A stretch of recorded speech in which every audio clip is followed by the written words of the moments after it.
Hi, Guilford. Welcome to your follow up training with Amplify Reading. We're so excited to be with you today. Let's take a look at our agenda and what's going to happen here. Um, Today's session is strictly an overview, but yet diving deep into your teacher dashboard and your data that now your teachers should be seeing. So, for the first part, it's just simply an introduction of here, who we are and what's happening today. Then we're going to take a look at a brief overview of the student experience and how that adaptable, personalized path is made for the students. Lisa will dive into the teacher experience and data, and then simply at the end, going through some ways to implement Amplify Reading into your classroom. So let's get started with an introduction. And who are we? So, my name is Nanette Delcom. I am a retired teacher here from Louisiana with over 25 years in the classroom, anywhere from first grade all the way up to eighth grade. And I also worked at the department in Louisiana as well as a district coach. And I guess my new title or my new job or my new position is a grandmother. So, here you can see my new grandbaby, just 2 weeks old as of today. And we also have Lisa. Go ahead, Lisa. Hi, friends. I'm not a new grandma, not yet, but I am going to be your professional learning specialist today, coming to you from Hot Springs Village, Arkansas. Also, just like Nanette, a classroom teacher, elementary education, instructional coach, and love my district as a curriculum leader. So glad to be with you all here today. Thanks, Lisa. So we're going to tag team today. So I'll get started and then Lisa will take over midway. First thing, though, before we move forward, is our Amplify purpose statement. We want to acknowledge that Amplify is deeply committed to supporting you, the teachers, and we really care about what programs we give you and what experiences you'll have with your students. We want to make sure we provide you with the tools and the resources you need so that you can be successful and your kiddos can be successful, especially in Amplify Reading, as we want them to see themselves as proficient readers. So here's our objectives for today. Through the session, you should be able to identify some key features and determine the best times of when to use Amplify Reading with your students. We'll also look and talk about how the programs, games, and activities do increase in rigor, but provide that scaffolded and support students' need in certain skill areas. Lisa will navigate, as I said, into the teacher dashboard so it'll help you interpret the data and the reporting that you are seeing on your end and how you can monitor student progress. And last, we'll take a look and also by the end of this session, you should come up with a plan of action as how are you going to implement Amplify Reading in the classroom, which I know you're already doing, but maybe there's something that we're going to share with you that you might want to change up or add into your classroom. So let's move ahead to the next part. And we know that you and your students have had a chance to get started with Amplify Reading. So let's take this opportunity just to review how Amplify Reading will take each student on a personalized, adaptive journey to learn the skills that they are needing. So when we designed Amplify Reading, we had two driving factors. Of course, one, we want to make it developmentally appropriate for all students so that they are motivated to play while receiving the practice and the skills they're needing to support them to become those proficient readers. Another driving factor was that we wanted that skill practice that they need, which is also based on the latest research, and we know that it's proven to work. Also, think about your older students. We may have older students needing foundational skill practice, but yet keeping them motivated with grade level material. Now, when we talk about Amplify Reading and we look at its structure, it is truly unlike any other. So, as soon as your kids are going to log in, they're going to launch into that year long storyline. Think of that storyline being comprised of chapters. We're going to call these quests. So, we think of them as chapters. They're going to hold the stories within. And so students are going to engage based on their grade level because we know that developmentally, older kids need more mature content in those storylines. Now, those quests has those storylines, but they're also the vehicles for that adaptive instruction and practice that we're talking about, where the students are going to be exposed to games of skills based on their needs. Now, so think of this. They're in a storyline. We want that storyline to progress. What they're going to need to do is play the games and activities on skills that are needs based, that the program will identify. It will adapt to what they're needing. They're going to play those games and practice. That's going to move that storyline ahead. So, for example, first graders, they're going to all engage with a story called Stuffed Up Sam, but the skills and the practice each one plays will be different for each student based on their needs, but it will move that story forward, Stuffed Up Sam, for all kiddos in first grade. Now, can you imagine your older kids to keep them motivated, but yet they may still need some foundational skill practice, but the storyline they're all going to experience will be the same at their grade level. Now, when we talk about structure and we're talking about older kiddos, let's take a look briefly at fourth and fifth grade game world. You're going to see that it looks entirely different from what the lower grades look like. When students are going to join in, they will encounter the same skill-based needs, adaptive skill practice based on their needs, as well as they will be exposed to grade level vocabulary, close reading, and e-reader text with embedded supports. So regardless of the grade, Amplify Reading keeps students interested in coming back because they want to know what happens next in their quest. Now, how is a student placed in our program? So before they begin playing, students should first be assessed to determine where they're going to start off in the program. Now, we can do this several ways. If you're using data from M-Class Dibble's assessment, that can place the students as well as other third-party assessment results. We can take that information, Amplify will put it into the system, and then it'll give students a starting point in the program, whether they're working on, above, or below grade level.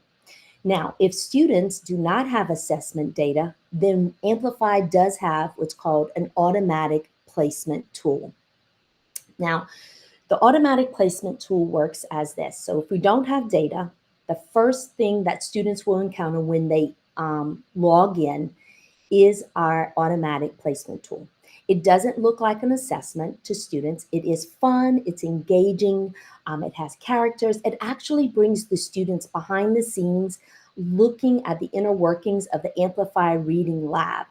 And it's going to ask questions. They're going to be asked questions that they think they're just helping the team by answering some of those questions. Now, we want to keep it fun. We want to have the characters involved so that it keeps students motivated, trying their best. Usually this assessment with that automatic placement tool is usually roughly about 15 minutes, depending on the students.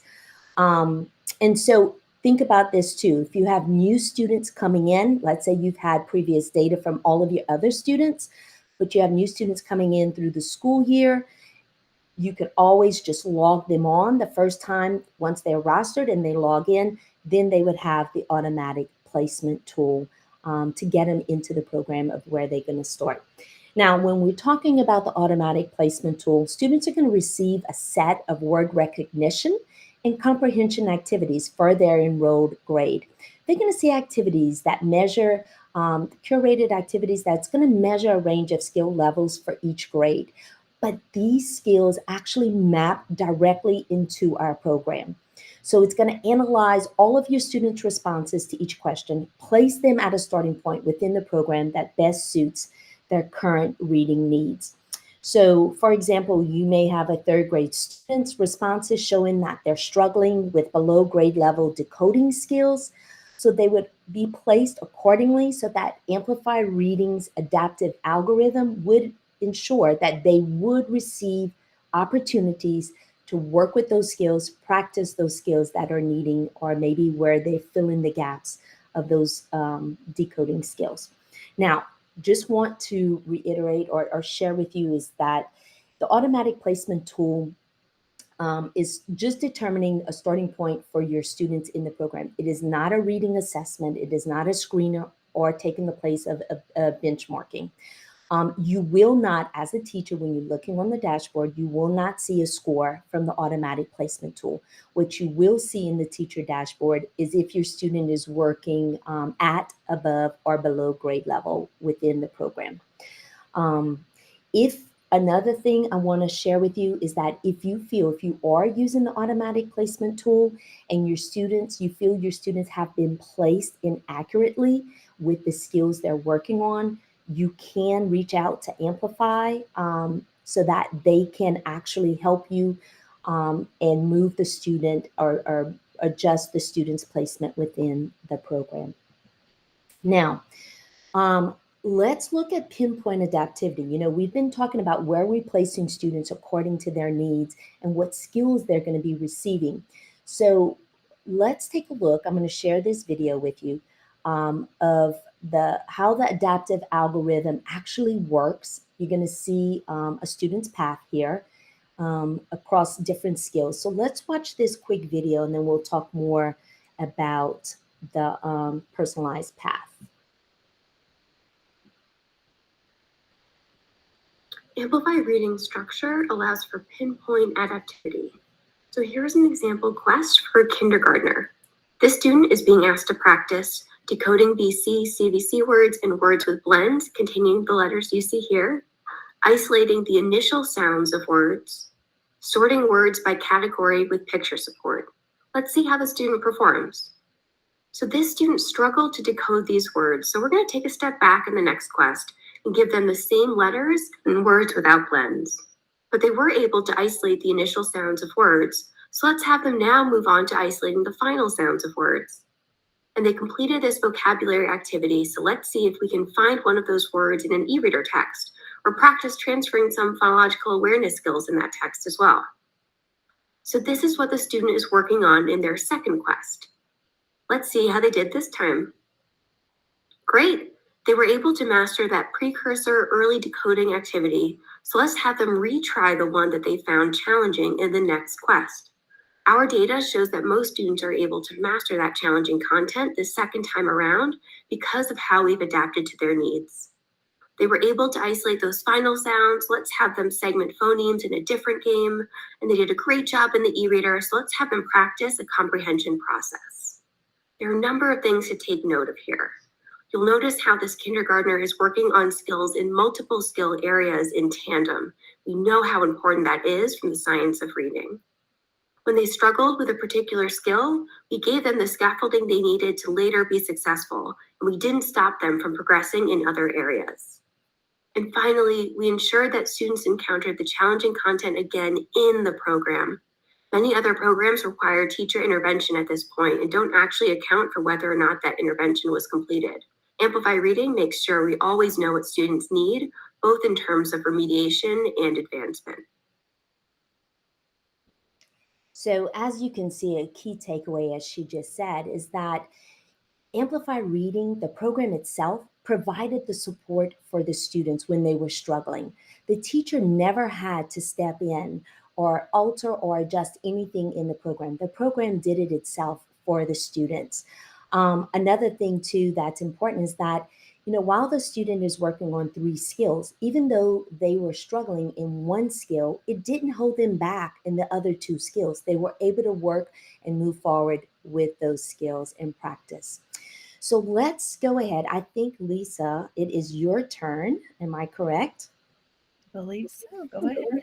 Okay, I'm going to go ahead. Yeah, let me unshare and then you can share your screen. It's that nice fun swap out. Yeah. There we go, friends. Get us squared away.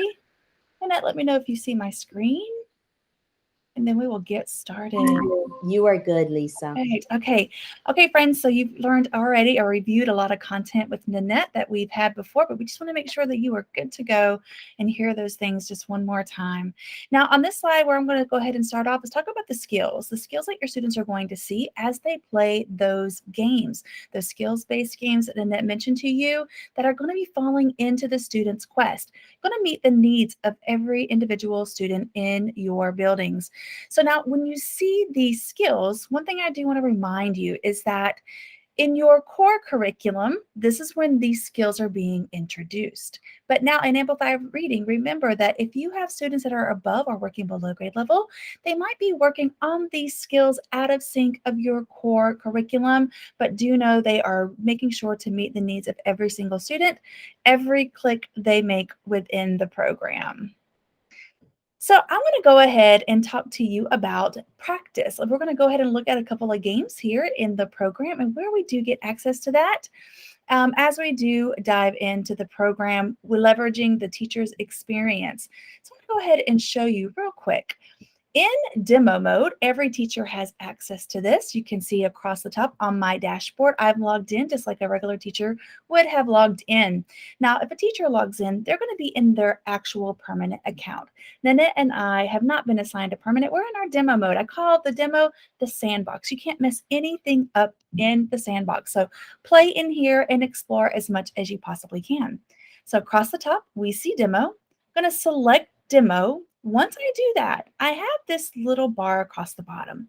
It allows me to switch the grade levels. If I'd like to be in grades 2, 3, I can go ahead and move to that grade level. Maybe that's where I'm instructing or my class is at. If you want to explore 4th and 5th grade because you're a 4th and 5th grade teacher or instructional coach, dive into 4 or 5, learn that new platform. It's a little bit different than K3. So I'm going to launch that demo and jump into student experience. This is where a teacher would like to go to model instruction, model how to access the games, and some great teacher tips I'm going to give you to make sure that you explain and explore with your students. So I'm going to jump into student experience now. Now, as this is loading, I want you to look for the picture in the center of the screen. And keep that in mind, no matter how you're implementing Amplify Reading in your building. But we see those headphones, right? Amplify Reading does have sound, and we want to be respectful to those working around us. So we do suggest students working with headphones. So let's play, right? We're in Bookerton. This is going to be a 2nd and 3rd grade land, Bookerton here. Now, when your student logs in, this is what they see. They can see their Curioso, who is going to guide them wherever they need to be in the land of Bookerton. So when a student is ready to do their gameplay that's based on their skills, they're going to select their Curioso. Once they select their Curioso, there are 3 games will load on the right-hand side. This student also has vocabulary, which will be on grade level. But there are 3 games will load here. A student will select a game that they choose to play, all within that first quest.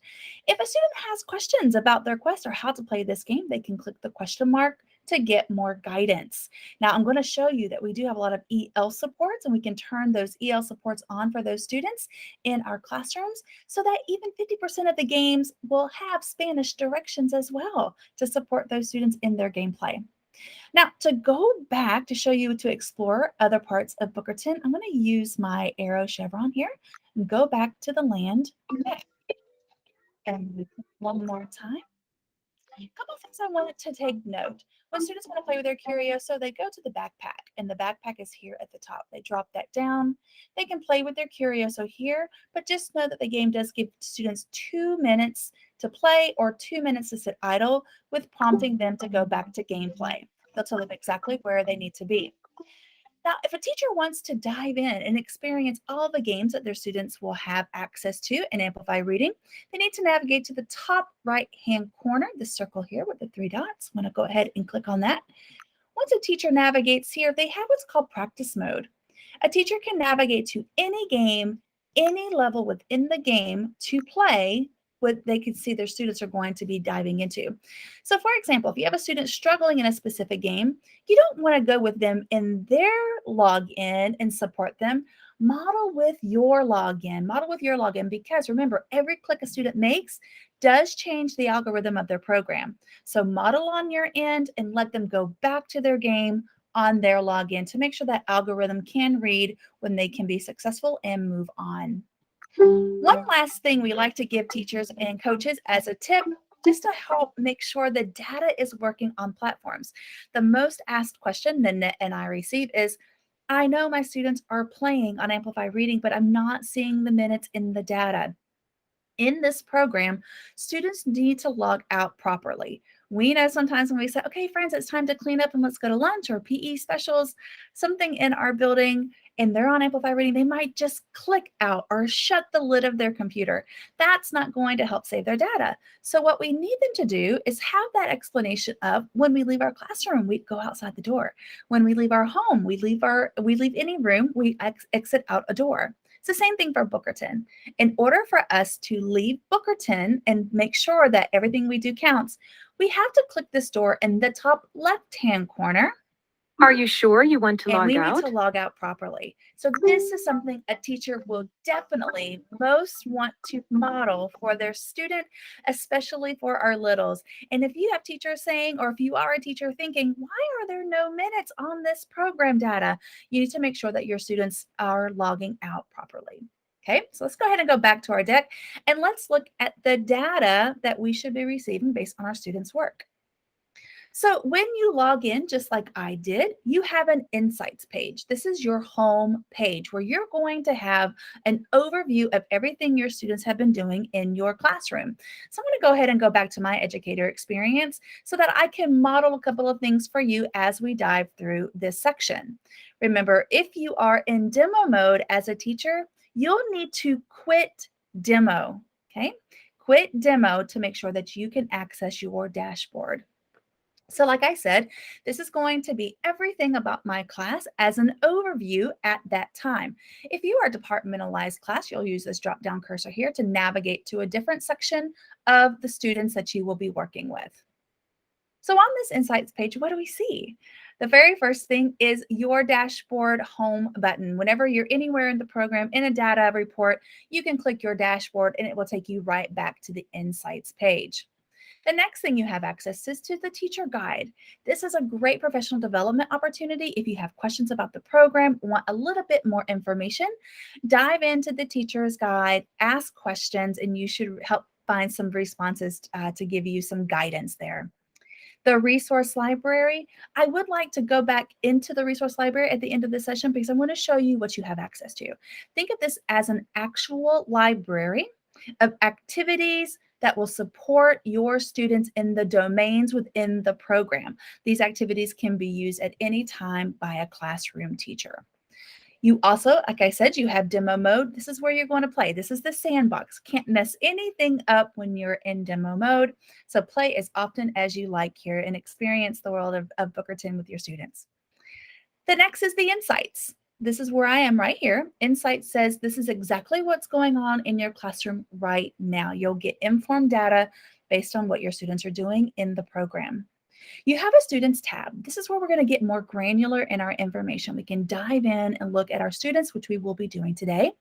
Last but not least, you have class settings. There are some great new updates in class settings that I think your teachers and instructional coach, even school leaders, will be excited to see that you do have access to. So we're going to dive in a little bit deeper into the Insights and talk about what you see as an overview of a class. So when I'm on my Insights page, my home page, I see here the first thing is usage. The usage is going to be the last 7 days that the student has used that program as you look at it when you log in. The great thing about the usage also tells you what percentage of students have met their goal that week, who's quite not met their goal. You can have conversations with the students listed in this box and say, you know what, I really want you to go ahead and log in to Amplify Reading during centers today to make sure that you do meet your weekly goal this week. Now, I do want to go live to show you the other options you have. It will show you the last 7 days, but you also can see last week's data. So you can look at a 2-week span of how your students have been performing. Moving over to the right, you have your sub-skill mastery. Like Nanette mentioned to you, your students are going to take the auto placement assessment or they're using data to enroll them in the programs algorithm. A student is assigned a certain amount of sub-skills to master the school year. So this is where a teacher would say, okay, 15% of the sub-skills have been met or mastered so far this year. The great thing about this too, it lets a teacher know immediately when a student masters a specific sub-skill. So I could hover over this name and say, wow, Jackson, congratulations. I can see you just mastered a sub-skill, phonological awareness. Good job. So it's going to be as soon as a student does master a sub-skill, a teacher can refresh and this page will update. Moving down, I called this my excitement section. This is the trouble spots. Nanette mentioned to you earlier, and we saw that pinpoint adaptivity video, that a student, if they struggle 3 times within a game set, we're going to remove that sub-skill and give them some foundational support. We told you that you do not have to do anything. The algorithm of the program is going to do that work for you. But guess what? You still will be notified who is struggling and where they are struggling. There is some more support that we give teachers here in Trouble Spots that we're going to look in just a few moments on our dashboard. Like I said, this is where it saves teachers the most time in planning and prepping for any time of day that you're using this program, RTI, small group, or even tutoring sessions. Moving over to the right, we have literacy growth comprehension. This is new. This is new to our program this year. This is where we're looking at the growth of your students based on a skill scan that I'm going to show you in just a moment. But once your students take this skill scan assessment once per month, we are comparing their data to peers in the nation and saying, are they working above grade level or making more above grade level growth, typical growth, below typical growth. So this is a great comparison that a teacher can see as they do dive in. Now, we can also see specific students who may not have already scored on a skill scan. So you might be wondering, when are we getting this skill scan, or what is this skill scan, Lisa Newman? The skill scan is going to be given to your students the first day of every month that they log in. So if I log in November 2nd, I'm going to get my skill scan. If Nanette logged in November 1st, she might have got her skill scan. So it'll be the first time they do log in. It's very quick. It's 2 to 3 minutes, a very short assessment. Kind of like we just want to check in with you to see how you are growing. Are you making some growth? In kindergarten and first grade, they're going to be doing that reading word assessment where they're going to be hearing a word and they have to select the correct word that they heard. In second through fifth grade, they're doing that the classic maze where they're looking at comprehension skills. They're going to be given 3 words to complete a sentence in a passage, and we want them to collect or select the correct word to complete that correctly. So as I do this once a month, that data will be tracked on your insights page and even more granular that we can take a look at in just a moment. Now, moving to my students, we've covered insights. Now I'm going to go ahead and jump into my student section. We have 2 areas here, overview and skill view. We're going to start in overview because there's some great things that I want you to see that you also have access to. The first thing is usage. You're going to see a check mark if a student jumps on today, right? Today, did they log in the last 24 hours? But I'm going to go live and show you one more thing that you do have in this overview. On usage, I see today. I also see this week, last week, and yesterday, okay? I can see that information. Also, you're going to see, I'll go back here, how many minutes that student did use the program. A great point of reference. If you have students that have to complete a 45-minute block weekly of RTI or of tutoring, you can check here to see if they did use the program, how many minutes, and did they meet that requirement that this program could support that with. Moving over to skills progress, those are those sub-skills. Like I said, every student gets assigned a specific amount of sub-skills. In this case, Katie has 23 for the year. She's already mastered 10. You'll see that some of your students will supersede their goal set, but the program still moves them along the continuum. So don't worry, that algorithm will keep moving them along. The next area, the performance. Are they meeting expectations? Are they above expectations? Are they working below expectations? And again, that literacy growth. Where are they at compared to the peers of the same age among the nation's students? Moving on now from overview to skill view. where we're seeing all the skills in the program. I showed you those skills on that graph earlier in the session. So what do we see here? Lots of colors. I see some circles. So what in the world do they mean? Let's dive deeper. Those circles with numbers on them are the trouble spots, where those students are struggling within the program. Remember, the algorithm does the work, but we still alert the teacher. So a teacher can see that Tyrell is struggling in letter sound correspondence. He had one trouble spot. So she knows that she might be working with Tyrell either in RTI or small group instruction, or maybe even one-on-one instruction. We also can see here the different colors. Green says that student is working on grade level. Orange, they're working below grade level. Purple says the student is working above grade level in that specific skill. Some students may be in two different levels in their gameplay, and that's okay. We may be higher in our grade level ability in key ideas and details, but may be struggling on some letter sound correspondence. It just depends on that student and where they placed as they do work through the program.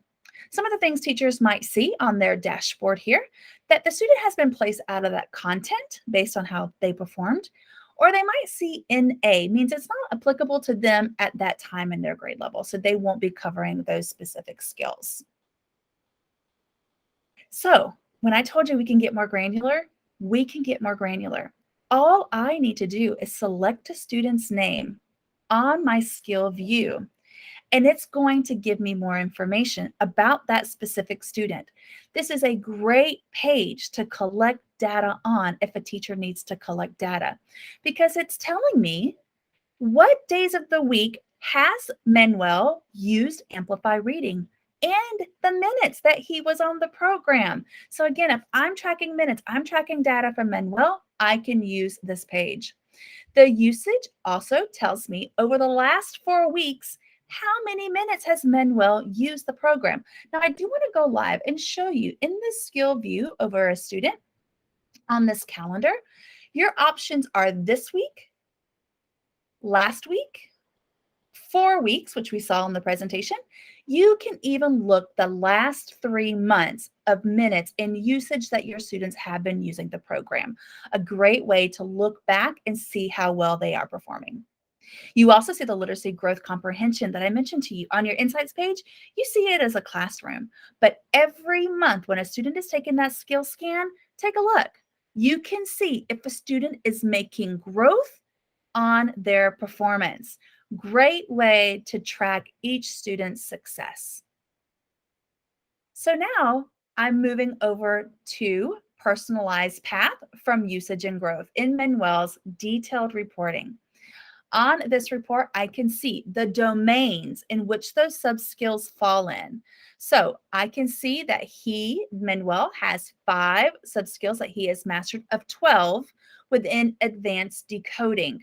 That's what that means. So within this domain, he's going to have 12 sub-skills that he has to master. It's telling me that across all of the domains. On the right-hand side, those are those sub-skills that he has been assigned. It's going to tell me a multitude of things that I see here. First, let's notice the color coding. That color coding is going to be the same throughout all of the reporting that reflects the student's level.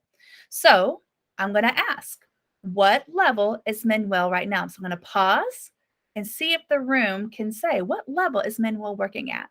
On, above, or below grade level?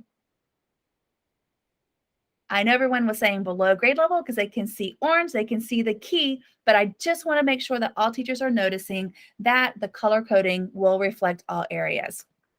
Other things that a teacher will see, or instructional coach looking at data, is it's going to tell you where they are currently at in their quest. A teacher can hover over this sub-skill and it will tell the teacher the name of the game where the student is currently working. Also will tell you where will the student meet the goal that's set for them in that domain. Also, if the goal has been met, it will also notify the teacher, okay, within that domain area with those sub-skills. So it's a great report to go ahead and take a look and see where your students and how they're performing in specific domains of the program. The next area I want to take a look at is recent activity.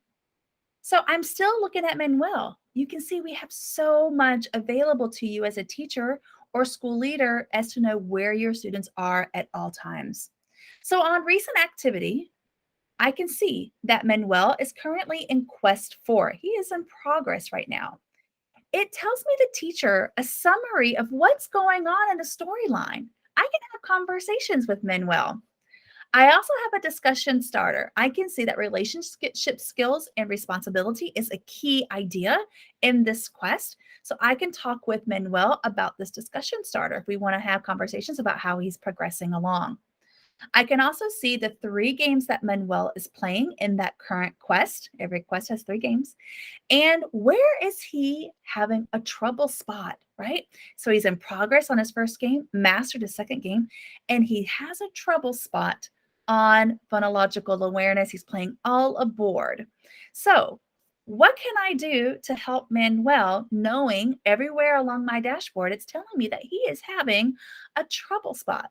I know the program's going to take care of Manuel, but what can I do to help support him?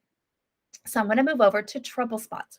Remember, I'm still right across the top pathway, looking at trouble spots here.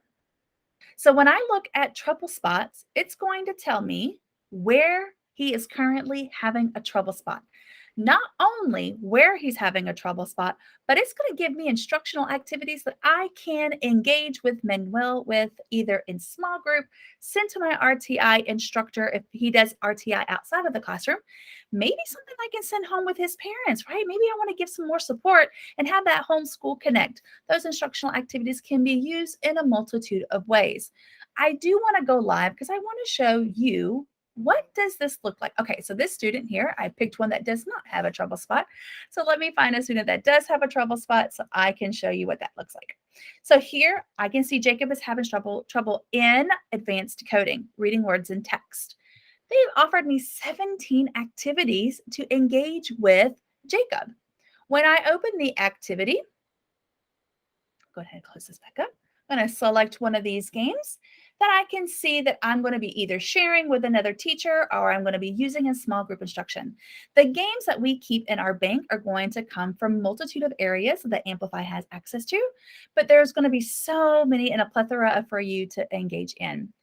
Every game is going to be short in time frame. We will tell you exactly what materials, very easily to access. If anything needs to be printed, we give you access to that as well. It's scripted. We model what's supposed to be said, what should we hear, we give practice. And guess what? If this game was too much for Jacob the first time, that's okay. We have some support here. If Jacob is successful, great. Let's go ahead and challenge him, right? He can use the same game and have different levels throughout the week. We also say save a tree. It's PDF. You can email it to a para or someone that might be working with Jacob on the outside of class. So again, trouble spots, I always say that's where the money is, right? That's a time saver for teachers, because I know in my classroom, I had to plan for my RTI. I had to plan for small group instruction. So this is a great support tool to give that to them. Now, friends, I'm going to move over to class settings. We have closed the door on students. Now we're moving to class settings. There's a lot here that is new that we want to inform you on that you can use tomorrow with your students and your parents. Class setting, of course, always gives us access to log in. You've already been using the program, so you have a system in place for that. But do know we have individual logins and QR code access here on the class setting. Caregiver reports. Okay, so a couple things about caregiver reports. I'm going to show you one in just a moment, but here's the good news. Caregiver reports are now available in English and they're available in Spanish. So you can have a home connect with your parents in school in 2 different languages using these caregiver reports. We have Spanish voiceover. Previously, when you were using Amplify Reading, I would imagine that you had it where your students had to log in and you set their Spanish supports. Well, guess what? Now a teacher will come here to their class settings page and they will select which students have Spanish voiceover.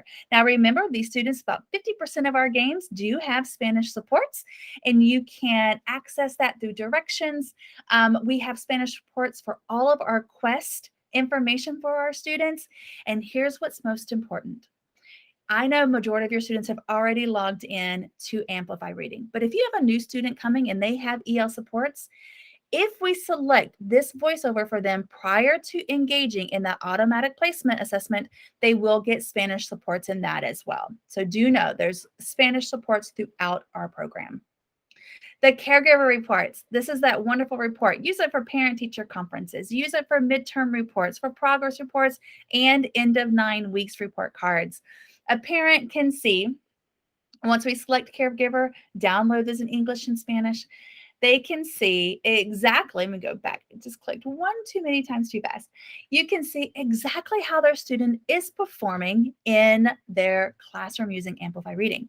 Again, they're going to see that daily login calendar. They can question their student, Manuel, why didn't you log in on Wednesday on the 6th? What was going on? So they can have conversations with their students about logging in. They can see their progress for the year. They can see what quest the student is working on and give them some conversation to talk to them about things going on in quest 4. Tells the parent where are the activities that they're playing and practicing in their quest. And if they did have a trouble, maybe this is where a teacher can say, here's a great short time frame game that you can play to support Manuel in all aboard in that domain of work that he is in with those subskills.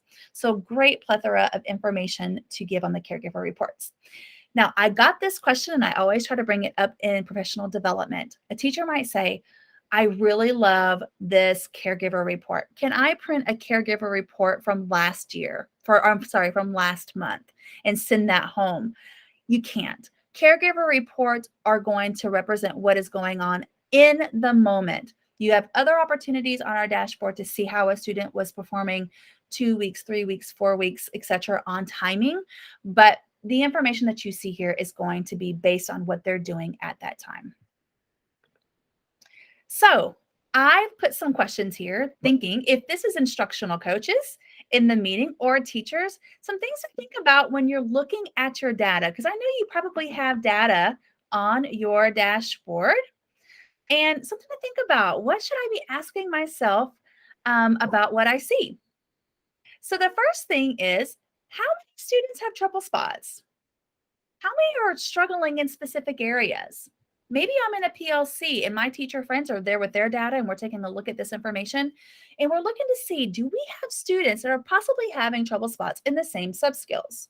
That's a good thing to know. That's something to notate. Maybe I have a student with 2 troubled spots. That's okay. Remember, the program's going to give them foundational support and we'll reintroduce the content to move them out of that trouble spot. But at least a teacher will know if there's more than one area the student is struggling in. So what we want to do is take a look at those trouble spots and say, maybe I can start grouping some students together based on the areas they're having difficulty in. A second question, how and why might a teacher place students in the same group? Well, maybe they're having trouble spots. Maybe they're working below grade level in the same subskill. Maybe they need some intensive support. A teacher can look across their skill view and see how they might be placing students in small group instruction or RTI. So it's got some great data here to make a difference in how you do place students together. Last, how would a teacher decide who needs intensive support?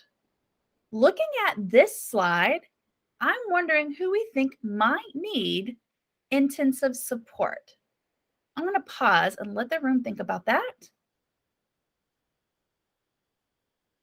I'm thinking everyone's going to say Manuel and Jamal because they are working below grade level in almost every subskill that was assigned to them within the program.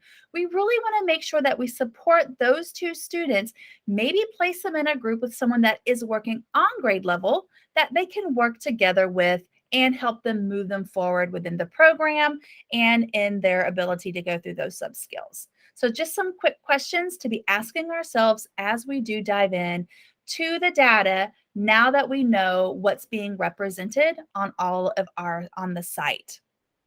Some additional features we want to make sure that you are aware of. First is the teacher's guide. Really use the teacher's guide. It is exceptional, and I will show you. If I go to the teacher's guide, I'm going to close out of Sweet Jacob's information. I'm going to go and log into the teacher's guide. And you know what? I want to know more about the trouble spots. So I'm going to type in Amplify Reading. I know it says I'm in Amplify Reading, but I want to make sure it stays in Amplify Reading. And I'm going to ask some information about trouble spots. I'm going to put that in there, and I'm going to see that I'm going to have information that's going to support me as a teacher, acknowledging and supporting me in knowing more about trouble spots. Maybe it's even about a specific report or the skill scan. A teacher can come to the teacher's guide and do that follow-up. We also want you to know that you have a lot of information circles on your dashboard. Anytime a teacher is on their page, they see this little circle with information, it's going to tell you more info about that category. So definitely hover over, see what's going on, get some more detail as you do explore. Don't forget that you also have the resource library and chat support, but I do want to show the resource library real quick. If you've not been in here before, you'll be in here forever now. When you navigate to the resource library, you're going to see the domains. We talked about the domains. Those are where our sub-skills are coming from. This is how the resource library is going to be organized. So if I had a student having difficulty in early decoding, I know the program is going to give me activities for trouble spots. But maybe I want to put a couple in centers. Maybe I want to send one home to a parent. I can open early decoding and see all of those sub-skills in that area and find a game from what is available to me in that resource library. So again, if you've not been there, you're definitely going to want to hang out there now, right? Use what you have access to within our program. Last but not least, chat support. We are here for you live. If you have a question about anything on your dashboard, regardless if it's on the Insights, Students, or Class Settings page, message us. Get on here. It's instant messaging. We are here and available to you. You can drop your question in and you will receive support from the company. Moving forward to our last section here together and that's planning for implementation. We know you have this program already moving in your schools, in your classrooms, your students are logging in, but might be something that you haven't thought about here in this section or remind you that you do have access to. So thinking about how flexible Amplify Reading can be used, let's look over our list here. How are we using it in Guilford? And how else could we be using it in Guilford? I know that I can have it in small group. I can use it in centers. If I'm doing choice time, this could be one of the choices that my students select. They really do get engaged in this program and they would like to revisit even if they had access to it during centers time. After school tutoring, that is a great time. If we've got bubble students that we are trying to push over in data, then we can use this program in before or after school tutoring. Summer break or summer school, who's thinking about summer? I am. I love summer. We want to get home. We always want summer to come, but it's another way to use this program. If a student is at home, maybe they're quarantined, maybe they're homesick, they can still log in and use the program and the teacher will receive that data. Remote learning, we hope we're not there. If we do go back, do know that the program is available to us during that time. So if there's something here that you've not thought about, let's go ahead and implement that in our building as well. So maximizing our student growth. What are the recommended times that we do ask that our students are for sure using the program throughout the week? In grades K3, 30 to 45 minutes per week, about 10 to 15 minutes a session. We want them to have time to navigate to Bookerton, get logged in, see which game they want to play, and have actual time to work within that skill. In students for grades 4-5, they're working on a lot of on grade level context, just like Nanette showed you earlier in the slide deck. They have e-reading, close reading, vocabulary skills on grade level. They need a little bit more time to work through those areas. We say 40 to 60 minutes per week and at least 20 minutes per session. We want to give them time to be able to focus and get through their content. So here's a sample schedule. Have we built schedules on how we're implementing Amplify Reading? I can see here on Monday, Wednesday, Friday, my kiddos are using it independently. They're using Amplify Reading. Maybe it's a third grade student, 15 minutes on Monday, Wednesday, and Friday. Now, I can see I'm the teacher and I want to use what I have as instructional resources in small group instruction or RTI using those trouble spots, those supports that are embedded within the program. I can also even have discussions with students on Friday, talking to them about where they are in their quest, how they are progressing within the program. Now, whole class, use that whole class? Absolutely. We're going to show you in just a moment. We can go ahead and have a goal set for our class, talk about those goal settings on Monday, and then talk about on Friday, did we achieve those goals? So what do we have for teachers to use to help set goals and make sure we can track throughout the year? Take a look. We've got goal setting and celebration supports in the teacher's guide. So this is where you're going to find them. Go to the teacher's guide and look for usage trackers, certificates. You will find access to all of these there in the teacher guide. Progress maps, Zoom backgrounds like you see behind Annette and I. We use those whenever we are training our wonderful teachers. And certificates. If a student has mastered a quest or they've mastered multiple quests, it's so great to recognize them at awards assemblies, and we do have those available to you in the teacher's guide.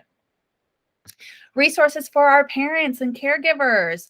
There's a place for them to go that is available in English and in Spanish, the Caregiver Hub. Also, you can see, I'll stay here on this slide a little bit longer. So if you want to take a snapshot of that link, you can also go to the teacher's guide and ask for the caregiver site link. You will also find it there. But this is available to parents 7 days a week. We offer webinars to parents. We give information about what they might be seeing on that caregiver guide or the caregiver report that we do send home from the usage that students are using within the program. Great supports for our parents, and we know how important they are. If you do need some support, additional support with technology, you are more than welcome to call, email, but we always say the quickest way is chat. Right? You have instant messaging on your dashboard anywhere that you are located within the program. You will see that instant messaging in the bottom right-hand side. Sometimes they even give you alerts. Hey, there's going to be some professional development we're offering for free or a webinar series. Go ahead and sign up. Anytime you see a pop-up there, go ahead and listen to what it has to say. The teacher's guide, I've said it over and over again, friends. There are so many things that you can dive in and take a look and get more additional support that you can find in that teacher's guide. Definitely use it to your advantage. We have our Science of Reading podcast. We invite you all to join. I'm sure you've heard of it. Even Facebook groups. We have a lot of things going on and social media to keep you updated on what's going on within our program. Facebook also. And that's all, friends. We hope that you have received the information you needed for your data. Nanette, as always, we wish we were there. We wish we could come to Guilford. Maybe one day we'll get to come in and be able to work even deeper with you and your teachers and help make sure we are pushing and progressing your students. Nanette, did you want to say anything before we close out? I do know that there is a webinar next Wednesday, October 20th. It's actually from 5 to 6 at night. It is called Back to Basics 301. So it's really diving deep into data again. So if you want to, it's basically what Lisa has presented to you. But if you want to refresh a course or you know, seeing some other examples, there is a webinar that they are offering next Wednesday on October 20th. Yeah, so look at your chat button. They might be messaging you and letting you know that that's going to be available. I'm sure it's on Facebook as well if you join that Facebook group. Perfect. Thanks, Nanette. Yeah. All right, Well, friends. So hopefully we get to see you soon. yes. Bye, Guilford. Take Bye, care. Guilford. Have a great day.